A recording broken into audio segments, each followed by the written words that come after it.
with DBJ. This week we are talking about winter, and today, Wednesday, is World Building Wednesday. So thank you for joining me here. Please, if you're able to participate live, you can participate in, heck, uh, Discord over at Fantasy Grounds College. You can enjoy yourself typing whatever you wish, comments into the live chat, and of course, this is also simulcast over on Twitch. Um, yeah, Tesla Ranger puts in today's topic: Hoth. Echo Basin environs. Yeah, yeah, absolutely. If you, I mean, heck, isn't that a world, a, a world completely encased in snow and ice and winter? Yeah. So okay, so this is when we are talking about winter, and of course today we are talking about world building. Now, of course, like Tesla brings up, there is a we have an example of that, the ice planet of Hoth, and we see what environments there are. I mean, there's blinding snow and frigid cold, not even frigid, I mean brutally cold weather. There are creatures out there that were used for their survival, i.e. cutting open your mounted creature and shoving your best friend into its innards. And there are monsters out there in caves and things.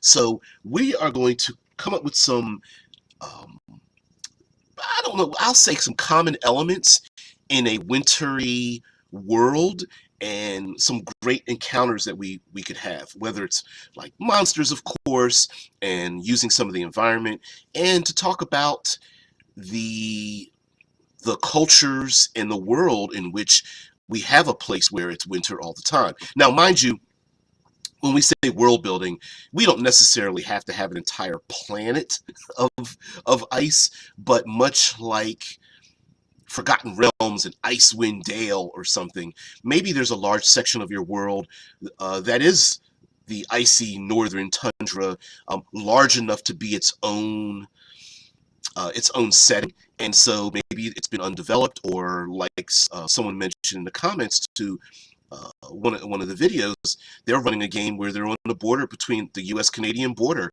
and are running a GURPS game, and maybe they want, they're looking for some ideas. So let's get into it. All right, now I think one of the things that we really should do when it comes to a winter time region is to understand that winter can be broken up into its component parts, meaning many of us understand, especially those of us that like get lake effect snow and things like that. First, let's talk about. Thank you, Scott. Yeah, this chat is cold. So, just taking away all the snow and all the white clad monsters and everything, simple freezing temperatures or something you can have. There doesn't need to be snow on the ground for it to be brutally cold outside. So just having cold temperatures and having people act and react to people that are adapted to the region will act and react for those particular reasons. They're going to want to have a warm place to stay. Maybe there are havens along travel paths where you can go to get yourself warmed up, and it might be considered an extreme violation of culture to either leave someone out in the cold or to not invite someone over to the hearth, even if they're complete enemies. Or maybe there are places where for a few coins or bartered items you can get off the beaten path and find a warm place to go with some warm meat or something. There might even be food and drink that is far more hearty and warm, that warms the body and the soul. And for those of us that live in colder regions, having a maybe stew and what's nice warm drink. Tea. There's warm mead. There's wassail. I believe it's like a warm version of cider is a possibility. So, and those are just little details. Those are little narrative things, but um, maybe even someone who's hunted a some kind of like animal out there, a deer or whatever. Maybe when they bring it in, it is a cultural norm to have that particular animal shared with those who live out there in the wild, in the wilderness. And I'm pretty, unless you're in a major metropolitan area, most communities that are in rural areas and in winter, they may have a familiarity with each other. So when strangers come into town, they might be scratching their heads like, yeah, we live here, but why are you here? Right?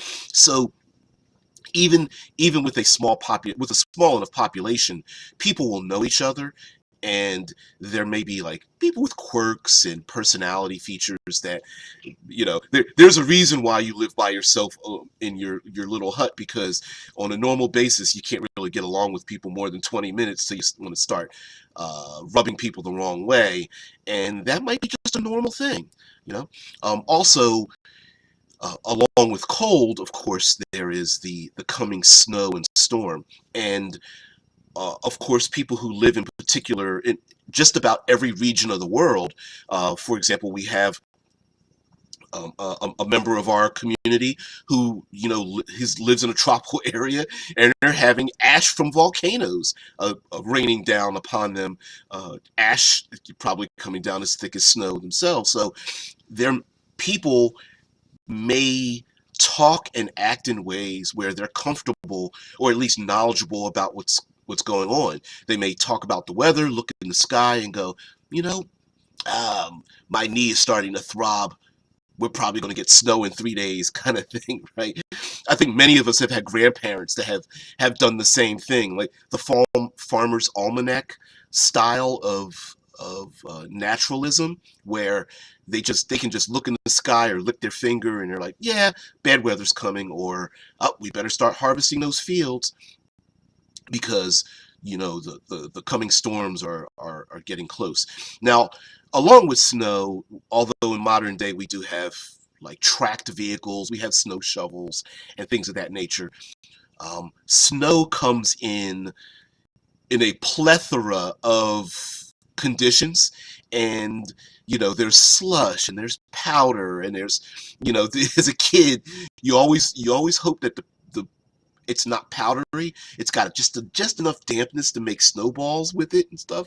But that's also a possibility as well, where heck, their communities may even get mined salt to throw down to melt the snow in the larger communities, so that people are able to trudge themselves from building to building or into town or whatnot. So which may be a thing.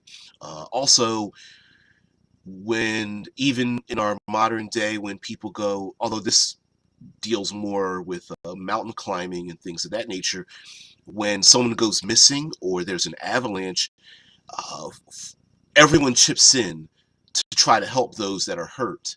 And player characters who are like nonplussed, they're like non-committal about a thing, it may be quite important for the player characters interactions with people, that if there's an avalanche and everyone starts grabbing their coats and the closest shovel, and they look at the PCs, even though they're strangers, they're like, what are you still sitting there for? There was an avalanche and we think the Johnsons got buried. Your rear end is coming with us to go dig them out, right?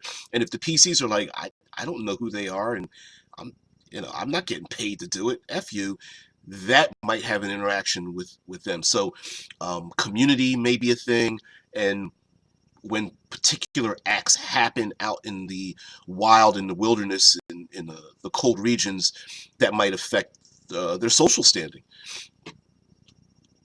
Uh, Your pocket GM says, "Good evenings. No snow here ever in most of Australia. Sorry, won't be much use for this one." Nah, you're fine. Well, listen, if you like Omen as well, if you guys do not live in a cold region, that doesn't mean you can't have winter time in your setting. I've never lived in the tropics, but I would absolutely love to do to run a tropical setting or an islander setting. So it's all right. Also, you can dip and steal some things from it as well, especially if you want to go far more like exotic, arcane, or science fictiony kind of thing. Yeah, you can steal from that as well. So, along with cultures, uh, yeah, yeah, that is true. Yeah, yeah, Omen's like, we do have ashfall right now. It's not snow, but it's a winter of sorts, like a nuclear winter, minus the radiation. Yeah, Omen is talking about volcanic ash coming down, and of course, for Future Friday, we can talk about the fact that, if I'm not mistaken, there have been volcanic eruptions that have spewed enough ash into the air to block the sunlight, um, affecting ground temperatures to the point that it did feel like a nuclear winter. So we'll definitely bring that up as well, and maybe we might even talk about volcanoes. That might be a good dichotomy for such a thing. Scott Poe says people in such a region might wear little magic trinket bells, which can ring loud or be detected by magic through an avalanche. Yeah. Now, I, guys, someone look this up. There used to be a place that would train dogs. That the classic dogs with a little barrel under their attached to their collar with alcohol in it, and the dogs were trained to sniff out people who might be trapped in avalanches. And they as far as I know, they no longer train the dogs for those rescue efforts. But yeah, something that can um, having something. Is it the Saint Bernards that do? It was the Saint Bernards, because my mind is like Saint Bernard, and other shaggy type dogs. There, they were the Saint Bernards with the barrel collars. It says that's a myth. Are you sure? For some reason, I don't. Oh, okay, the specific image I'm talking about may not exist, but that there was a cadre of people who would train dogs to search for people that were um, in things. Oh, yeah, yeah, I looked it up. Okay, thank you. Well, for some reason, the myth stuck in my head, which means that while it may not exist in reality, it may exist in your world, right? Where there are individuals, much like we think of classic Dungeons and Dragons with like a group of knights. There might be a group of wilderness rangers that are trained for no other reason than to find people out in the wilderness with trained animals, dogs, maybe some kind of falcons or owls or something like that, to find people that are trapped deep in the snow, or um, try to protect themselves. And like Scott Poe says, there might be like a magic trinket, or there may be something, the equivalent of a bell or a whistle, that is a communal device that you take with you when you go out into the wilderness, because if you don't return by a certain amount of time, people could trace you back with that device. Like there might be heck, there could be even like a bucket or a bowl with little blue gems inside or something, and you put them around your neck, or wrap it around your arm or hand, or put it in your pocket, and when you come back, you drop the little blue gem right back into the bowl for someone else to use, and that may be a thing. And PCs might be like, I'm going to take 8 of them. They're like, dude, you don't keep it, you take it with you, and if you don't come back, maybe it gives off some kind of signal or something. That might be kind of cool. Yep. Oh yeah, Brandy. Joe Key says Brandy, what's supposed to be in the barrels actually lowers body temp. Yeah, people don't realize that alcohol, while you may be convinced you're getting warm, it actually lowers your body temperature by opening up your pores and such. But as a temporary fix, it might help somebody out, at least psychologically. Oh, and of course, Joe Key says puts in the link in the Discord about the little ice age, about the volcanic eruptions happening that literally blocked the sunlight. Ah, Tesla Ranger. Legend has it that Saint Bernard of Menthonia created a monastery and a hospice around 1049 AD in the only thoroughfare, a dangerous snowy one later known as the Great St. Bernard Pass, between Italy and Switzerland in the Alps. Hmm.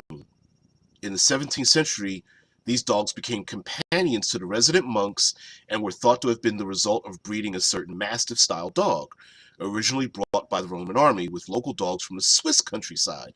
The dogs accompanied the monks on search patrols through the pass. The dogs could ably detect avalanches in advance, had a terrific sense of smell, and succeeded at finding people buried in snow. Over the years, their role turned to one of search and rescue, and dogs were often sent in groups to search the pass when the weather was too inclement for the monks. I love that, and I mean, we're talking about world building here, right? And mind you, we are completely aware that the monks and these dogs are not role playing monks. These are bald spot Sistine Chapel styled monks, right? They're not martial arts monks. But what a cool concept for your game, right? They didn't say they were wilderness rangers. They said they were monks just living out there, in this pass. And maybe they're just doing it because it's the nice thing to do, and they need to survive. Now, in your world. Yeah, Saint Bernards equal drool hounds. Yep. And Tesla says nothing says you can't have rescue dogs with survival packs. Exactly. And maybe the PCs.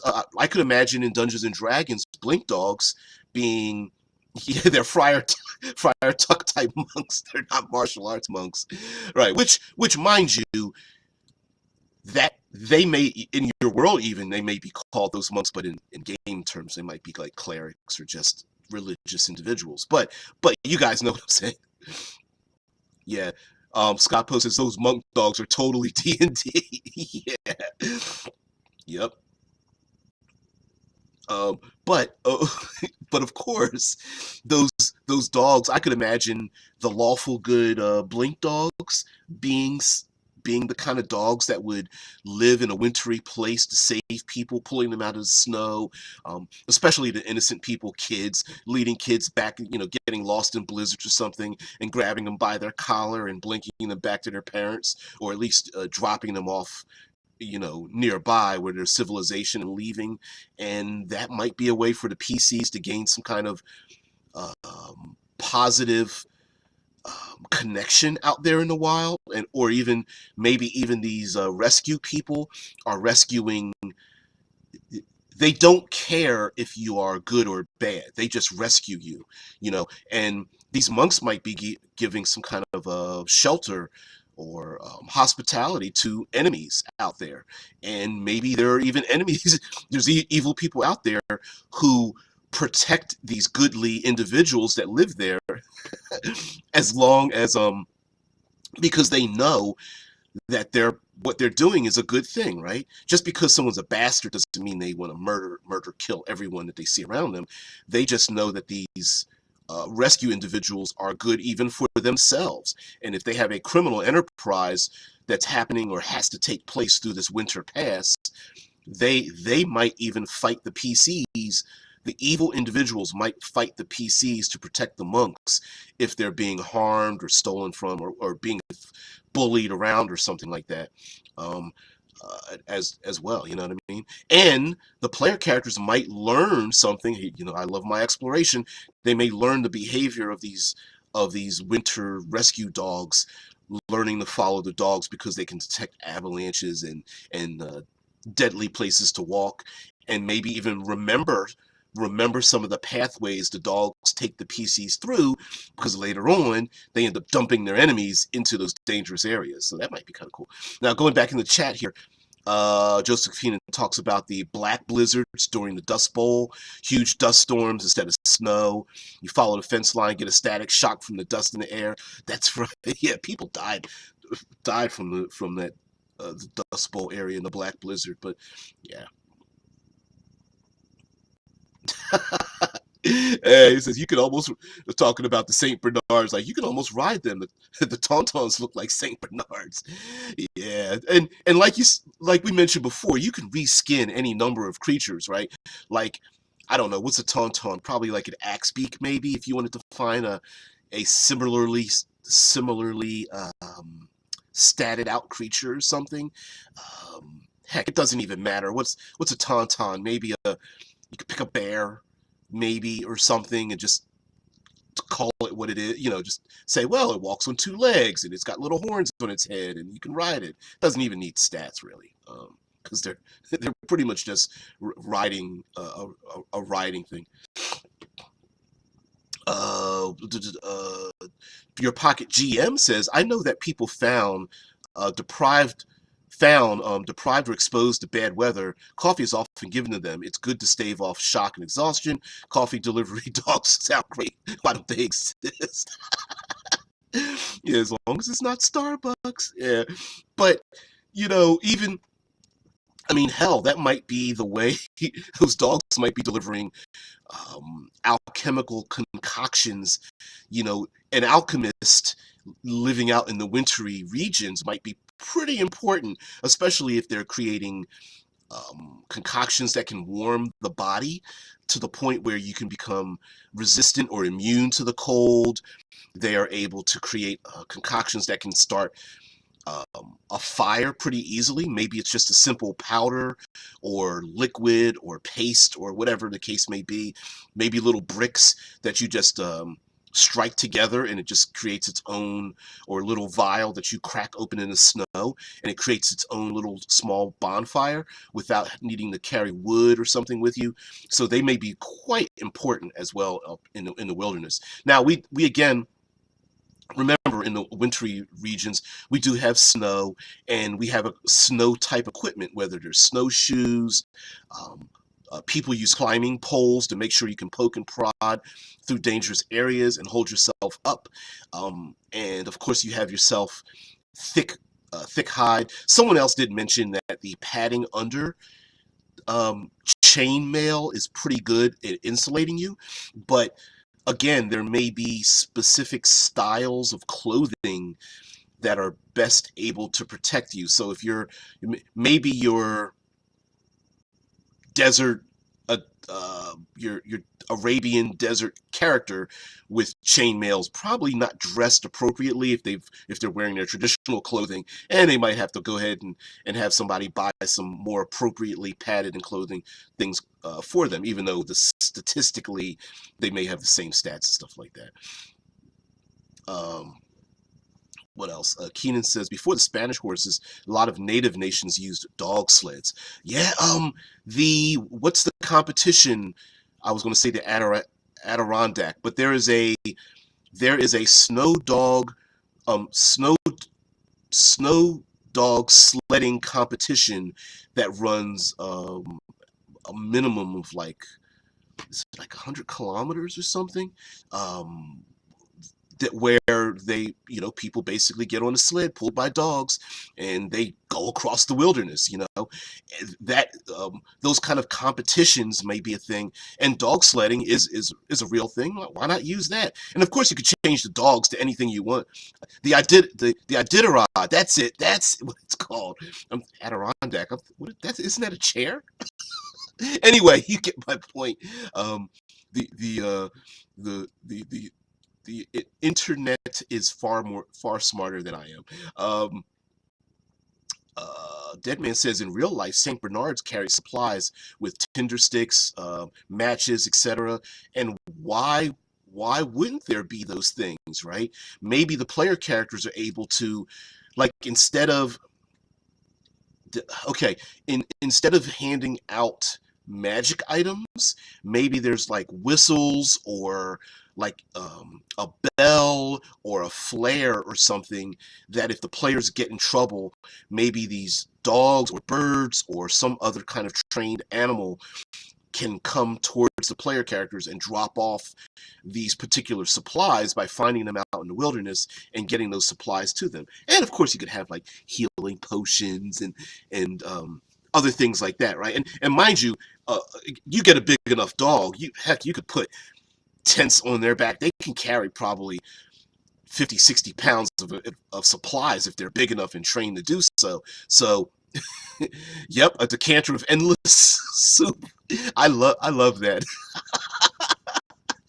Pour some for you and pour some for me. How about some for you and pour a little bit more, with a little tag on it with the with the command word, decanter of endless Campbell's. Pour, pour. Why is there a lake filled with chicken noodle soup? I don't know, but I love the taste. Just pouring it out over the, oh man. Yeah. Uh, yeah, yeah. Joseph Keenan's up north, here in the States. Says, yeah, the Great Lakes sound, are a good example. It shuts down shipping, but you can walk across the frozen lakes to Canada. Ice fishing. It goes on to say ice fishing, falling through the ice, etc. Yeah, I mentioned that before, where with when this can operate in two ways, right? You can have a mountain pass of some sort where the winter comes so heavy that you're unable to make the pass, and then you could have a place where the lakes freeze over. I believe in near Wisconsin and Illinois, there's like the Thousand Lakes that will freeze over, and people do ice fishing, and you could just walk across the ice. And this may be the moment in which adversaries or trade or something happens amongst a large community where they can walk across the ice as well. Um, yeah, Pelor says if your river is your main source of transport, winter is going to suck if the river freezes. You're just stuck with what you have for 3 months, and if you run out of something, that's a jack to you. Yeah, yeah.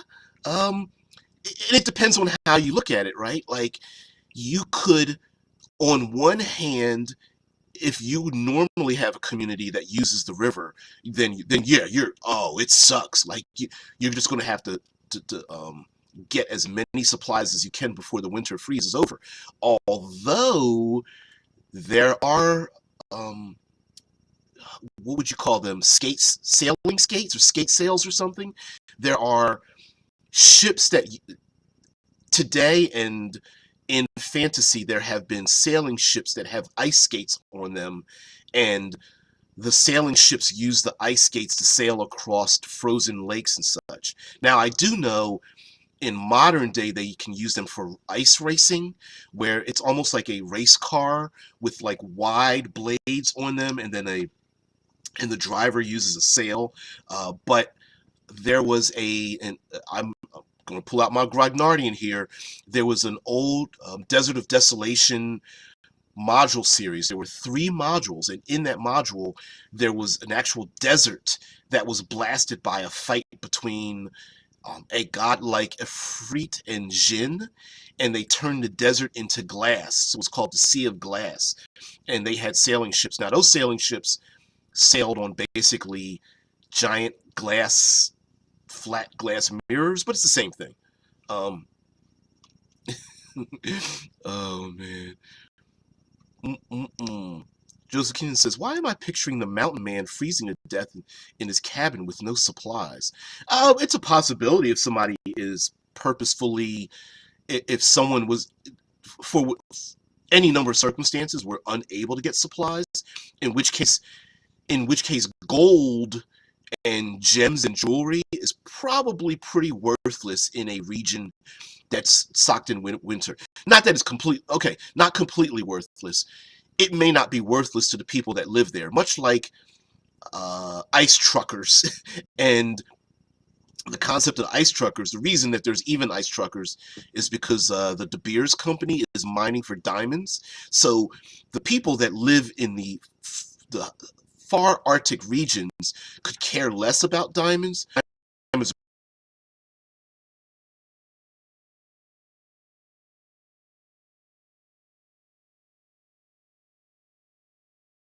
pulled out of the ground for use elsewhere. So while the PC valuables up into the wintry regions, the people there may look at them and laugh and go like, your gold is useless here. Dude, if you've got like food and warmth, we'll trade you on that instead. Yeah, Omen says there was a horrifying lake like that in the anime Made in Abyss, and it turned out to be a sort of a trap that caused the characters to die horribly. Um, Pelora says, I wonder how bandit attacks would go in winter. There's less stuff to steal, but the populace is weakened, less cover from trees, and so on, too. Um, I don't know. I mean, it wouldn't. I think the idea of roadside bandits, I think they wouldn't happen as often, but if it did happen, I think they would be far more lethal. And instead of just like, hey, hand over some of your stuff and you can go about your business, I think many of them would probably just either kill or force their victims to starve or freeze to death, because there, I mean, who would police the community, right? And those kind of bandits would be very antisocial. Like, I don't think anybody. I think I think people who would steal from somebody else and cause them to starve to death. I think theft in that type of community would. I think the penalty would be death. Period. I think they would just go, you want to steal from us? You want to rob us and rob your community? I think they would just take your clothes and your food, give you a burlap sack and tell you to go for it and step out in the snow. That's your fault. So yeah. Oh, there's a link to the ice boat. Yeah, I think that'd be kind of cool.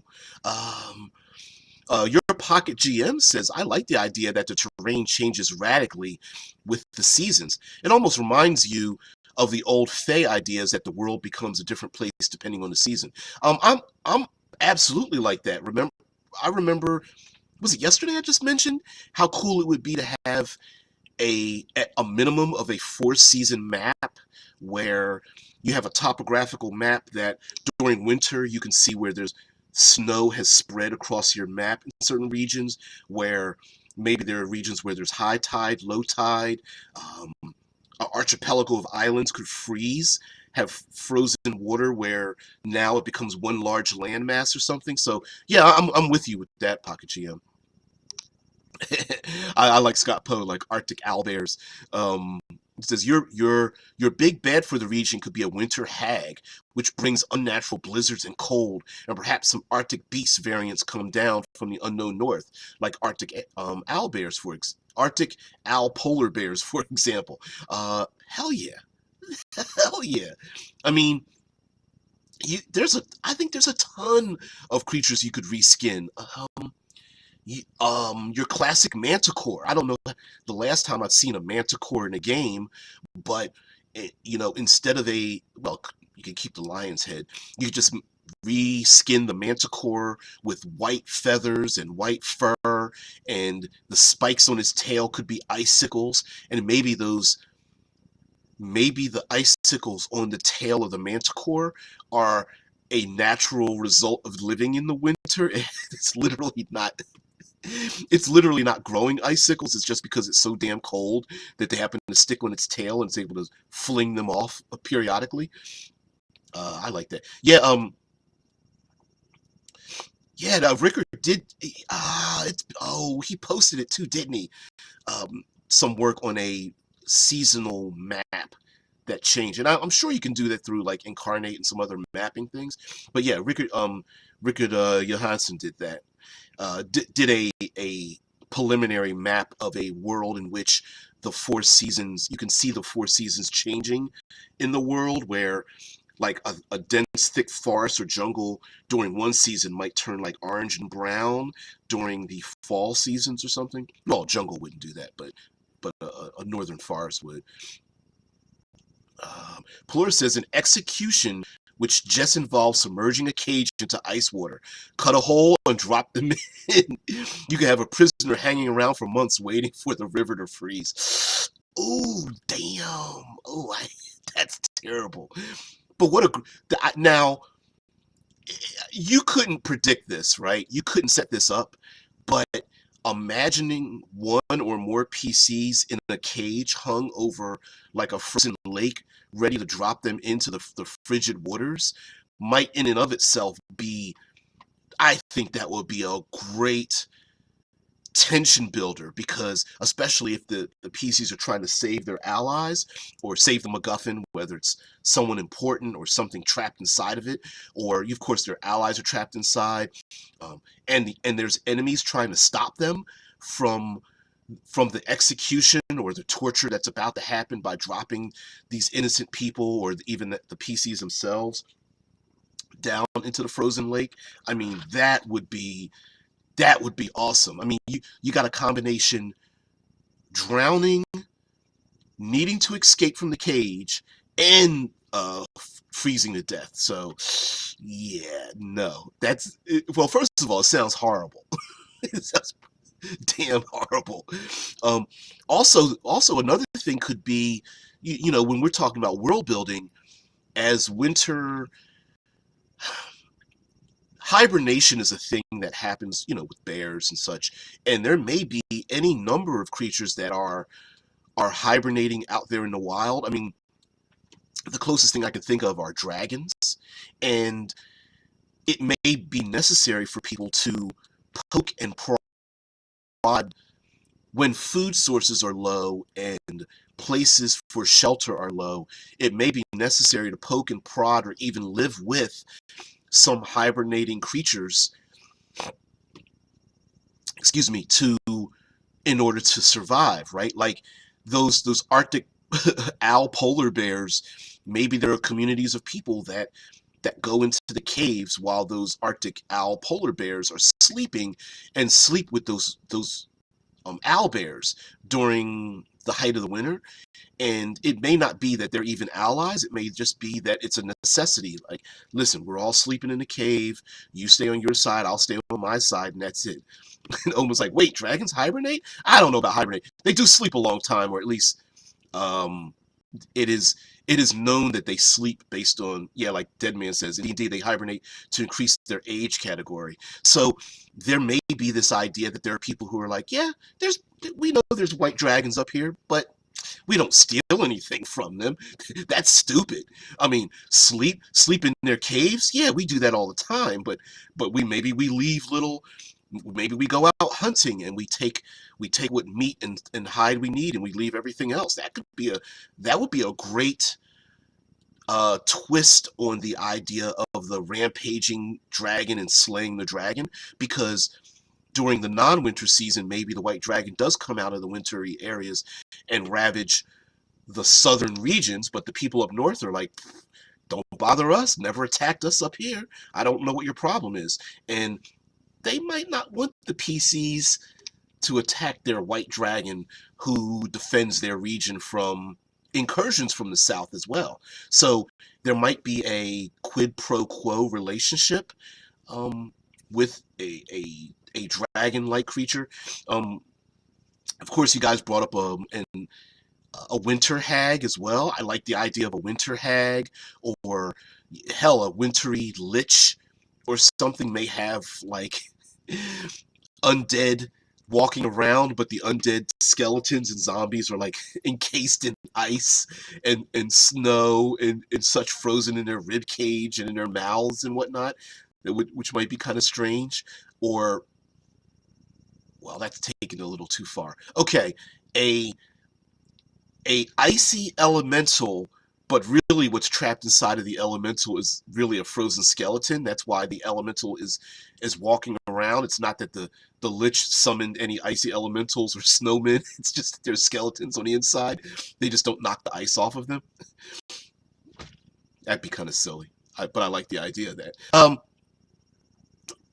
Well, Plur says, "Damn, if I was at work, I'd have it with me. I save them." Oh, okay. Ooh, or just submerge them up to their neck. No drowning, you just freeze. Yeah, no, thank you. Pulling people out of the cages and you just see victims stuck in like these ice cubes with their heads out of them, and their faces are blue, their tongues poking out, all purple and stuff. That's nasty, but I like it. I like it a lot.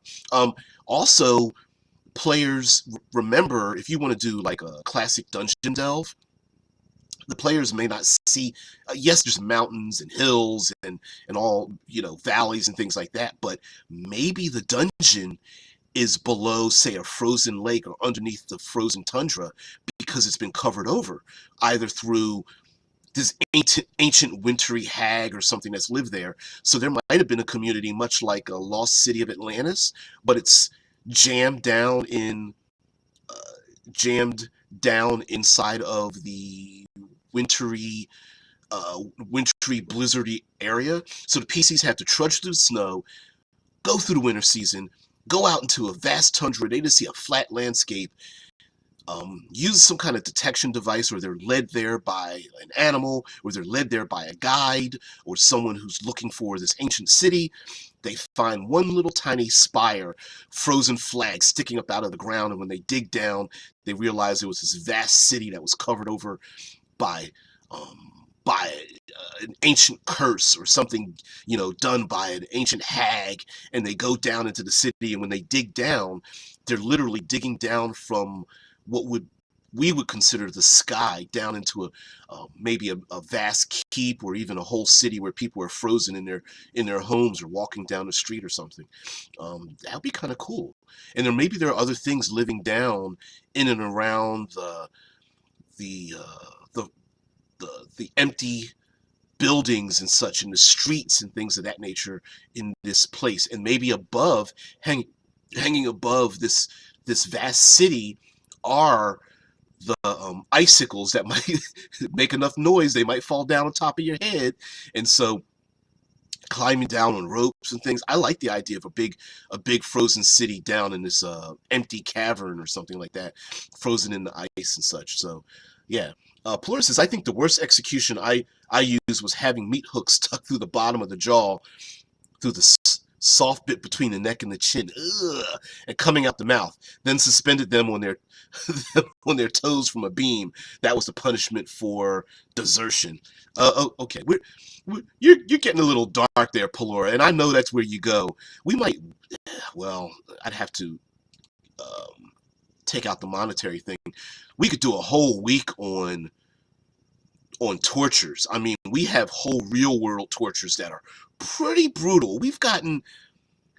Humanity's been quite ingenious when it comes to punishments and executions and tortures.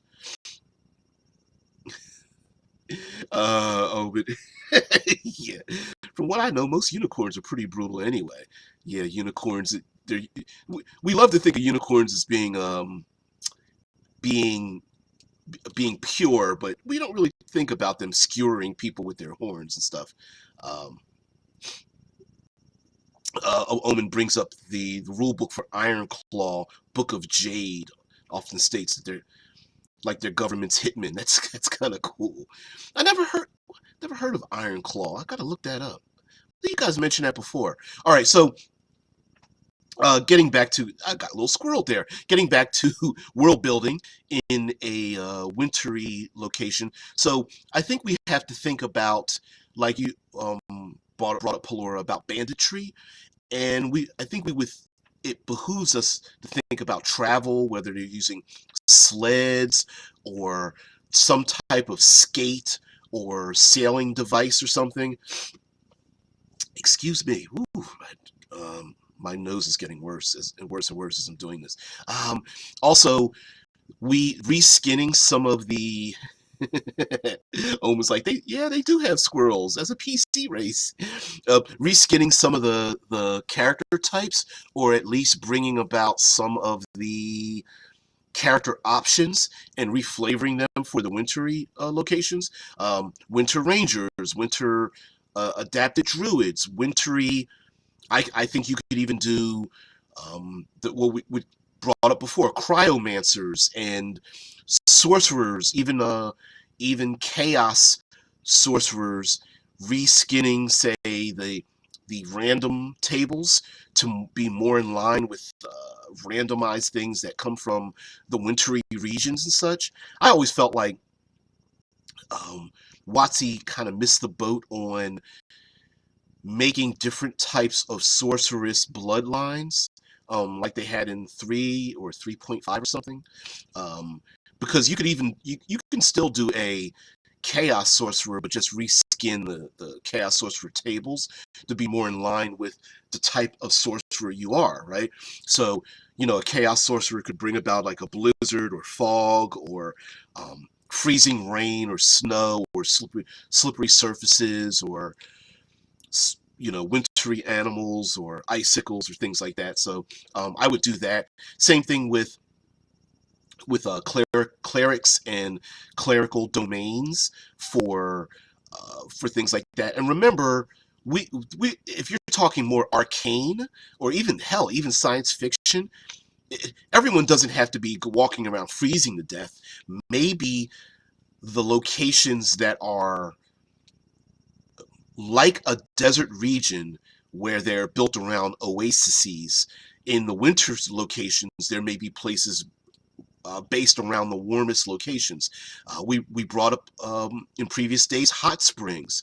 There may be access to open areas of lava or warmth or geothermal energy or some kind of, I don't know, magical crystal or something that gives off great heat, or a vast forge that is run by the dwarves or something. There may be a handful of these places that give off a ton of heat protected by the people that live there, and for the safety and security of those that move from city to city, they're willing to band together to protect such a place, for good or bad.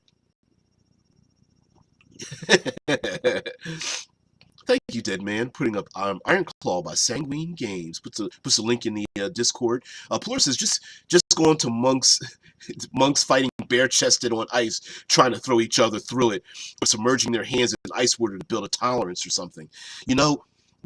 For the martial arts training kind of thing, I love that idea. the placing the ice. Hell, you could even reskin a character class where they punch or strike harder because there's ice that forms around their arms and fists, and like when they punch people, it like shatters, or they're able to what's the character class, the hex blade. Maybe the hex blade creates an icy blade. They just bring their hands together and they make a big long sharp icy blade that they're able to strike people with, or throw, or maybe you could reskin or reflavor an arcane caster as having like an icy shield and spear that they can throw and strike at someone or something like that. I like that idea. And again, we brought this up before about reskinning the magic. Maybe your whole person actually, puts ice around someone. Instead of a grease spell, it's not grease, it's actually slippery ice. What are some other really common spells? I don't know. Floating disc spell is a big floating concave sheet of ice that you can put your supplies on and carry around with you.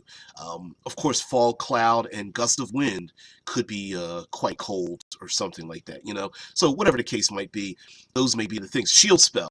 A shield spell may bring up a solid, very quickly form a solid sheet of ice that blocks and shatters weapons that come towards you, and then it quickly dissipates and shatters on the ground or something. So excuse me. Wow, that may be a thing.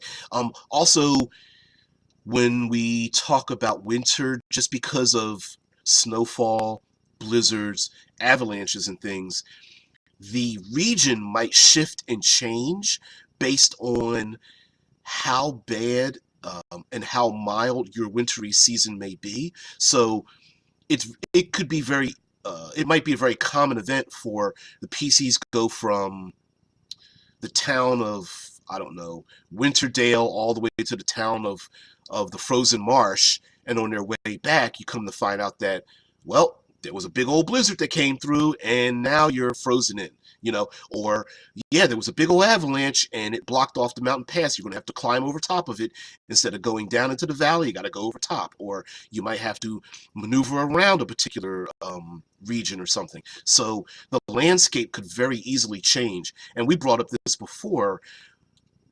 Snow leaves lots of tracks, whether you leave blood, well, fluids of any type left in white snow will themselves be very visible, right?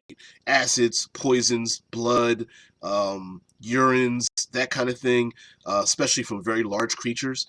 The signs of battle would be very easily seen. But once snowfall comes and a blizzard comes, those very easily definable tracks in the ground will become covered over. So it's possible that someone could be attacked out in the wilderness. PCs find details. Hey, we can track this creature that dragged off one of our allies. Dragged off the MacGuffin into the wilderness and try to find and track it down. But they could also lose that path, or even their own path could be covered over by a vast blizzard. And if there's an intelligent force behind that wintry hag, it's possible the PCs heading towards the hag might have more trouble than a little bit as they encounter the hags, basically the hag altering the weather system, blasting the PCs with frigid cold, ice, hail, freezing rain, and that kind of thing on their way to the hag's keep, and of course being attacked by monsters along the way. What a great way for that old hag to time out. I'm going to cause a blizzard and then have them attacked by my yetis that are loyal to me, or being mind controlled by the medallions around their necks or something, with some winter wolves that will separate the party, will split the party so they can't be seen in the vast blizzard or something.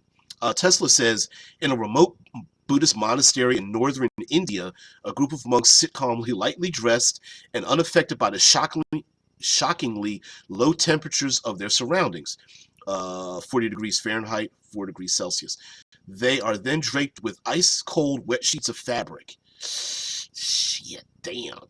In conditions that would not only cause the average person to shiver uncontrollably, but could even result in death, the monks remain unperturbed.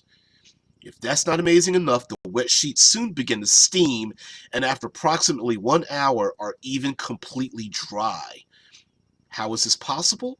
The monks were using a yoga technique known as Gautamo, which allowed them to enter a state of deep, high meditation and significantly raise their body heat, some as much as 17 degrees Fahrenheit, in their fingers and toes. Damn.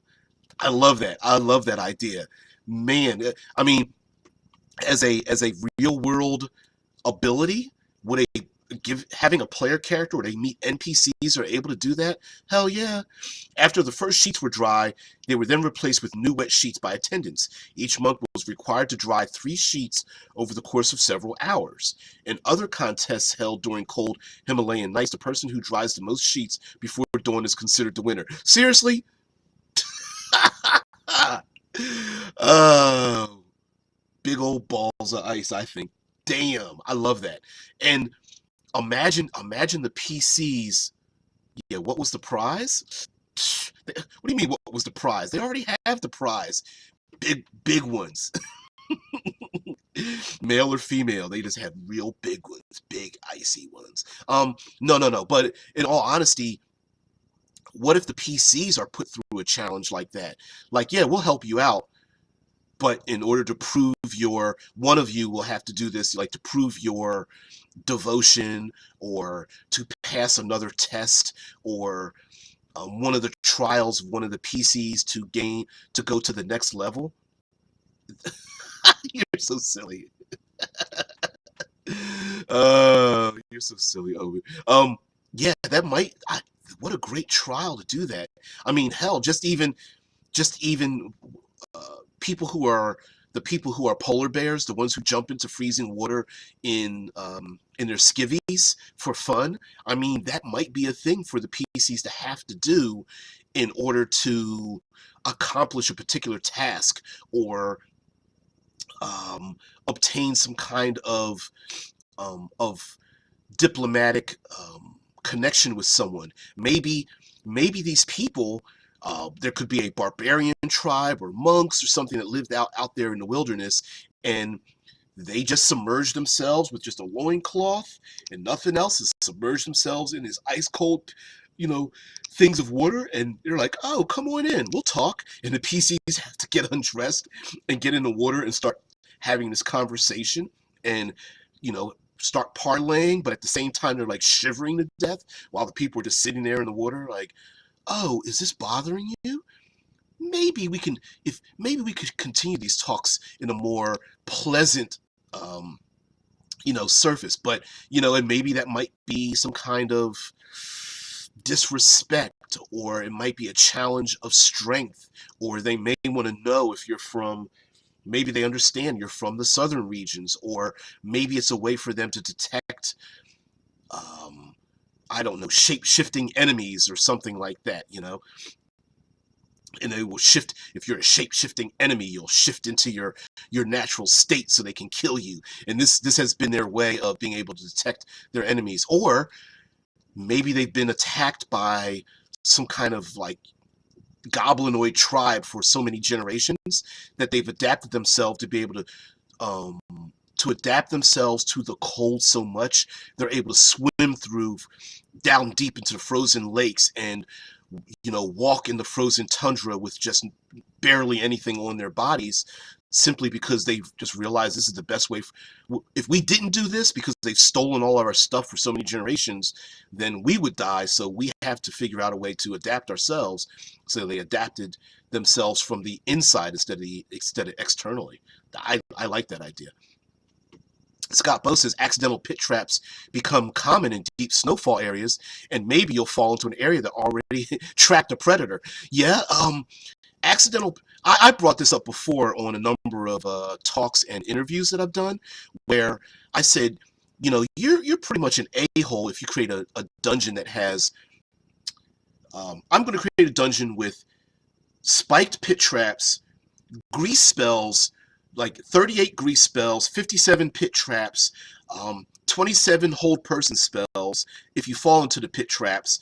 And oh yeah, by the way, I'm also going to have collapsing ceiling traps as well, right? If you made a dungeon like that, you'd be an a-hole. But if you tell someone you're using the environment to describe it, that there's any number of pits that you may fall through when you go into deep snowfall areas, when you're trying to walk through powder and you're poking and prodding through the snow, you can have any number of traps where you fall into a deep crevice and there might be predators, both natural and arcane, or frozen in the icy, frozen in the icy reaches when you come across a deep valley, and when you break the ice, maybe some undead come out of the ice and come after you or something like that. I mean, my contention is that the environment allows us to use and abuse it and reskin it so that having slippery areas, having traps, having those things make perfect sense, as opposed to trying to rationalize why some wizard would have some collapsing pit trap with spikes at the bottom and then having the ceiling fall in on top of you. It makes a whole lot more sense if you're in a winter area, because that's probably happened more often than a little bit for people who explore in those regions, because they know it.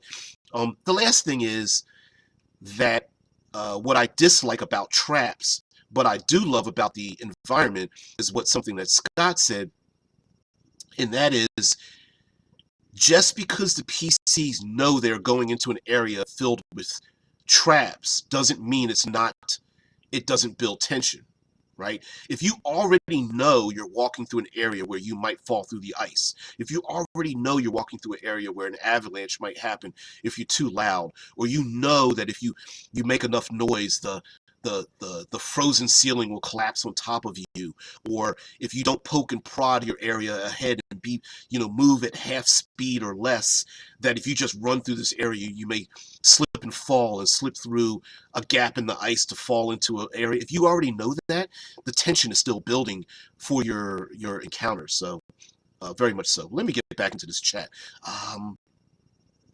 The Your Pocket GM says, yeah, that monkish thing about living in extremely cold conditions is pretty amazing stuff. There's a guy called Win Hoff. He climbed Mount Everest with just underpants on, no gear whatsoever.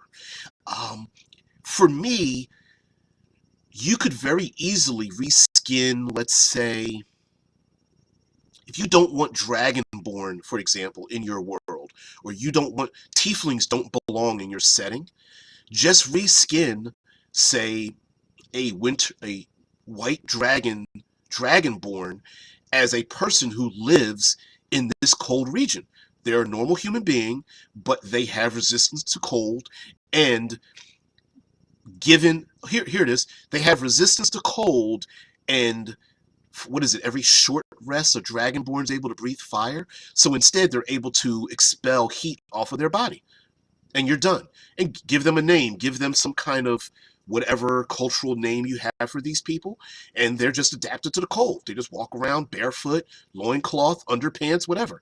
And now you've solved the issue of a PC wants to play a Dragonborn because they want those abilities, and you don't have Dragonborn in your world, but they're real life people. Reskin. Pretty easy. Scott Poe says maybe they excuse me. Maybe they met a tribe of Arctic Mongol folk with patches of white fur from questionable ancestry, making the PC do these weird challenges with their trust in a village haven. Yep. yeah. Unseen avalanche timer. Yeah, hell yeah. To me, danger timers are awesome. Danger timers are excellent. Roll a d6 or a d4 on the table. PCs are like, why? You shrug your shoulders. You go, well, you hear cracking in the distance. Sounds like the ice is cracking, and little bits of powdered snow spill down upon the back of your neck. And they're like, oh, really? Yeah, avalanche timer. Shh. One PC's like, but I love my Thunderwave spell. Shh. Bard's like, but I've got to play my lyre and lute. Shh. Right? Absolutely. Omen says, it goes to show that Arctic species are much more at home in tundra than snakes, which are more comfortable in tropical areas. I was forced to stay in bed for the entirety of the game, eating egg porridge while the other players went adventuring in the island. It also turned out to be an iceberg instead of an actual island, which I think is very interesting. There's something very mysterious and dangerous about icebergs. Yep, and the term iceberging is a thing where what's the common concept? What is it? 80 to 90% of an iceberg is underwater. The rest of it is what you see above land is only 10 to 20% of what is actually below in the water.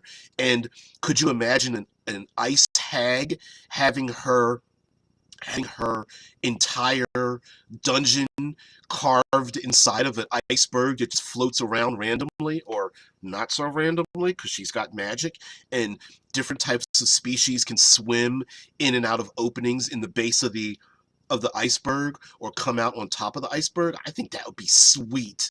That'd be awesome. And to get to the iceberg, you have to jump and climb across chunks of frozen ice to get there, while attacked by maybe swimming enemies or flying enemies or enemies launching attacks at you. Yeah. Omen says, like how they sank the Titanic and how we only see the very, very tops of them, talking about the icebergs, with the rest being submerged. There's the possibility that there's treasure inside the lower part of the iceberg, and the PCs can dig for it before the thing melts and sinks the treasure with it. Ooh, I like that. I like that even better, because with a timed adventure, maybe the iceberg starts filling with frigid water and it starts breaking apart somehow, and the PCs have to run kind of like, on one hand they need to be careful, on the other hand they need to run through the dungeon. So what do? So I love putting all oops, sorry, putting all that danger in the PC's hands. Thank you, Dead Man. Puts in the Wikipedia thing for iceberg, and in the icebergian, if that's a thing, a word. Well, it is now. The icebergian nature of what they are, and there could be any number of cultures that use icebergs as havens, moving them around or following their icebergs could move in a particular pattern that most benefits tribes of people, either for their benefit or to leave the iceberg's region. As a matter of fact, maybe there are people who shatter ice off of land, creating their own havens as they cut the iceberg off of land. And maybe this process takes a while, so they could actually move like kilometers or miles of ice by chipping it, hitting it at the right spot, and chipping at it until it breaks off and floats away. That'd be kind of cool to have icebergian nations, and they're kind of like semi-nomadic over particular seasonal motion or something, or maybe the oceanic flow moves these icebergs in a particular pattern so that over weeks, months, years, they move in a particular pattern. They leave one iceberg, they go and find another iceberg or shatter another iceberg or something. I like that. I like that a lot. Joseph Keenan's like, this mountain is pure snow. Do you know the street value of this slope alone? A paraphrase of a line from Better Off Dead. Yeah, that might be a thing, right? Like, who? Remember, an iceberg is all ice, so the PCs who are not adapted are like, oh, that's just a big old mountain, and the people that live there are like, that's not a mountain, that's actually pure ice, right? Before I get out of here, Deadman says iceberg B-15 was the world's largest recorded iceberg. It measured around 295 kilometers or 183 miles long and 37 kilometers or 23 miles wide, with a surface area of 11,000 square kilometers, 4,200 square miles, larger than the whole island of Jamaica. Calved from the Ross Ice Shelf of Antarctica in March 2000, iceberg P-15 broke up into smaller icebergs, the largest of which was named iceberg B-15A. In 2003, B-15A drifted away from the Ross Island into the Ross Sea and headed north, eventually breaking up into several smaller icebergs in 2005. As of 2018, a large piece of the original iceberg was steadily moving northward, located between the Falkland Islands and South Georgia Island. Could you imagine an entire nation? Because this happened in 2000, and then broken into smaller pieces in 2005, and then in 2018, it's still a large piece of the original iceberg still steadily moving. So you could have literally a moving nation, albeit one that's crumbling away. And of course, they may completely know this, right? But you could have an icy nation moving, of course, if in Antarctica, you would be moving northward. If your world is shaped like the Earth, Antarctica, you would move north, and the Arctic, you would move south. But it could be moving in a direction towards warmer areas, especially if you have maybe an arcane sorcerer or source of power, or open plain of ice that's moving towards a region, bringing snow with it, i.e. Game of Thrones, winter is coming. And I like that idea. I like that a lot. So anyway, guys, thank you very much for joining me on World Building Wednesday. I got squirreled quite a bit. Yeah, Scott posts great ideas today. That iceberg fortress is going to happen. Yeah, especially when it's down deep in the water. I like that. That's what Scott Post says. Joe Key says runs to the glacier to get ice for the fishmongers on the city, but don't need to because of magic. Yeah. And we're going to bring up all this for future Friday as well, for ice moons and things like that. But tomorrow is Third Pillar Thursday, which is kind of a moot point, because like Oh, I don't know. That talks all about the third pillar of exploration is the environment. We've been talking about it this entire time, but what the hell?